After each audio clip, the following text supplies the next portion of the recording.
Assalamualaikum warahmatullahi wabarakatuh. Halo semuanya, selamat pagi. Baik, terima kasih untuk waktunya. Pada kesempatan kali ini, kita nanti akan sama-sama belajar mengenai muzaroah, mukhabarah, dan musaqah. Sebelumnya, semoga pas hari ini kita berjalan dengan lancar ya. Baik,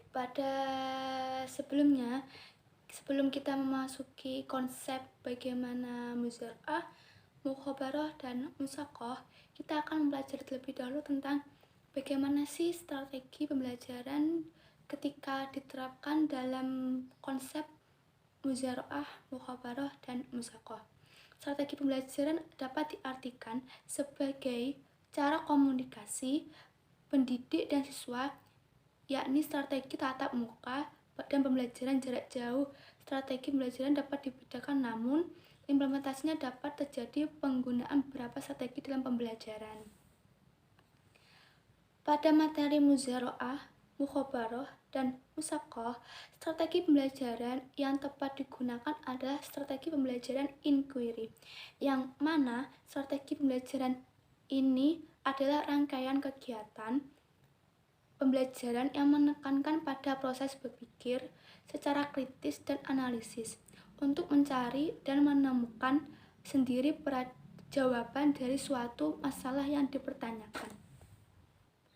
Selanjutnya tentang definisi umum dari muzaroah, mukhabarah, dan musaqah. Yang pertama tentang muzaroah.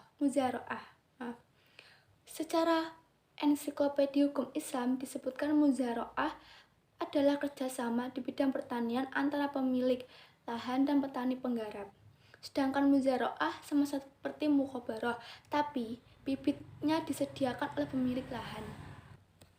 Yang kedua tentang mukhabarah. Mukhabarah adalah bentuk kerjasama antara pemilik sawah atau tanah dan penggarap dengan perjanjian bahwa hasilnya akan dibagi antara pemilik tanah dan penggarap menurut kesepakatan bersama. Sedangkan biaya dan benihnya dari penggarap tanah. Mukhabarah adalah menyewakan kebun atau ladang dengan pembiayaan 1/3 atau 1/4 hasil panennya atau seberapanya. Yang ketiga adalah definisi tentang musaqah. Secara etimologis, kalimat musaqah berasal dari kata al-saqo yang artinya seorang bekerja pada pohon tanar atau pohon yang lainnya supaya mendapatkan hasil dari itu. Musaqah merupakan kerjasama antara pemilik kebun dengan tanaman dan pengelolaan atau penggarap untuk memelihara dan merawat kebun dan perjanjian bagi hasil. Selanjutnya, kita akan mempelajari tentang dasar hukum dari muzaroah, mukhabarah, dan musaqah. Yang pertama tentang muzaroah. Dasar hukum muzaroah disamakan dengan dasar akad musaqah, yaitu penyiraman atau pengelolaan kebun. Dalam sabda Nabi yang bersumber dari Ibnu Umar bahwa Rasulullah pernah menyerahkan pohon kurma Khaybar dan tanahnya kepada orang-orang Yahudi Khaybar agar mereka mengerjakannya dari harta mereka, dan Rasulullah memperoleh bagian setengah dari harta tanahnya. Hadis riwayat Bukhari Muslim. Mayoritas ulama membolehkan akad muzaroah itu dengan alasan disamakan dengan dalil musaqah, di mana Nabi mendapatkan sebagian hasil dari buah atau tanamannya, sebab di dalamnya terdapat unsur perseroan, modal, dan usaha. Selain itu, muzaroah termasuk akad yang dibutuhkan oleh manusia. Nah, yang kedua, kita akan membahas tentang dasar hukum mukhabarah. Dasar hukum mukhabarah, Imam Muslim meriwayatkan sebuah hadis yang menjadi dasar hukum diperbolehkan melakukan mukhabarah, yaitu dari Tawan bahwa ia suka bermukhabarah. Amr berkata, lalu aku katakan kepadanya, ya Abu Abdurrahman, kalau engkau tinggalkan mukhabarah itu, nanti mereka mengatakan bahwa Nabi telah melarang mukhabarah. Lantas Tawas berkata, hai Amr, telah menceritakan kepadaku orang yang sungguh-sungguh mengetahui dan akan hal ini, yaitu Ibnu Abbas, bahwa Nabi tidak melarang mukhabarah itu. Hanya beliau berkata, seseorang memberi manfaat kepada saudaranya lebih baik daripada ia mengambil manfaat dari saudara itu dengan upah tertentu. Nah, hadis yang sudah dibacakan tadi menjelaskan mengenai adanya praktik mukhabarah yang dilakukan oleh sahabat Rasulullah. Berdasarkan apa yang mereka lakukan tersebut, dapat kita lihat bahwa Rasulullah sama sekali tidak melarang dilakukannya mukhabarah. Karena sebagaimana kita ketahui bahwa semua jenis muamalah diperbolehkan hingga ada dalil yang melarangnya. Dasar hukum musaqah adalah para sahabat dan tabi'in. Imam madhab sepakat atas kebolehan akad musaqah, yakni mengupah buruh untuk menyiram tanaman, menjaga dan memeliharanya. Akad musaqah diperbolehkan terhadap segala pepohonan yang berbuah seperti kurma, anggur, dan kelapa. Selanjutnya kita akan membahas tentang aplikasi muzara'ah, mukhabarah, dan musaqah di era kontemporer. Yang pertama tentang aplikasi muzara'ah di era kontemporer. Dalam perkembangannya, praktek muzara'ah lebih cenderung pada mukhabarah atau kerjasama dengan sistem profit sharing.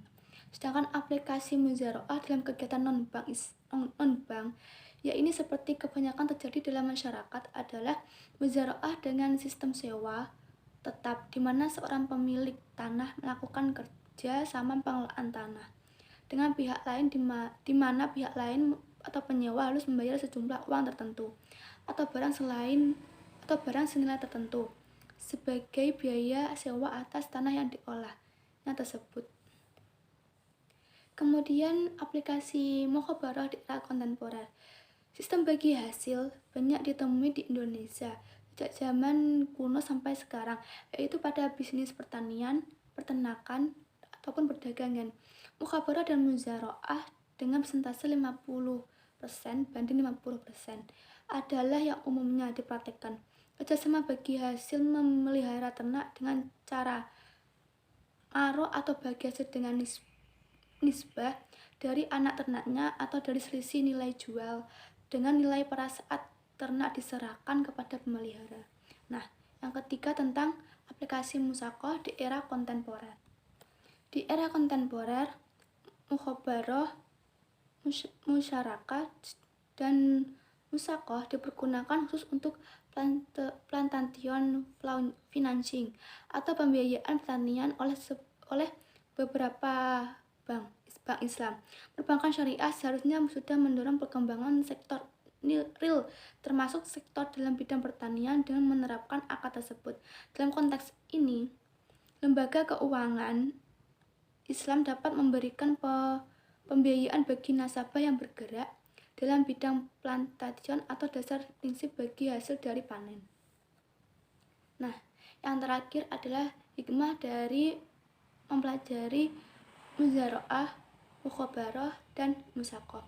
Yang pertama adalah terwujudnya kerjasama yang saling menguntungkan antara kedua belah pihak. Yang kedua, terjalinnya silaturahmi dan hilangnya jurang pemisah antara orang kaya sebagai tuan tanah dan orang miskin sebagai penggarap. Yang ketiga, turut membantu menyediakan lapangan pekerjaan kepada orang yang tidak memiliki modal usaha atau perkebunan. Yang keempat, terhindar dari praktek penipuan, pemerasan, karena dalam akad muzara'ah, musaqah, dan mukhabarah harus ada kerjasama dan dapat dipertanggungjawabkan oleh kedua belah pihak. Baik, mungkin hanya segitu yang dapat saya sampaikan. Kurang lebihnya saya mohon maaf. Wassalamualaikum warahmatullahi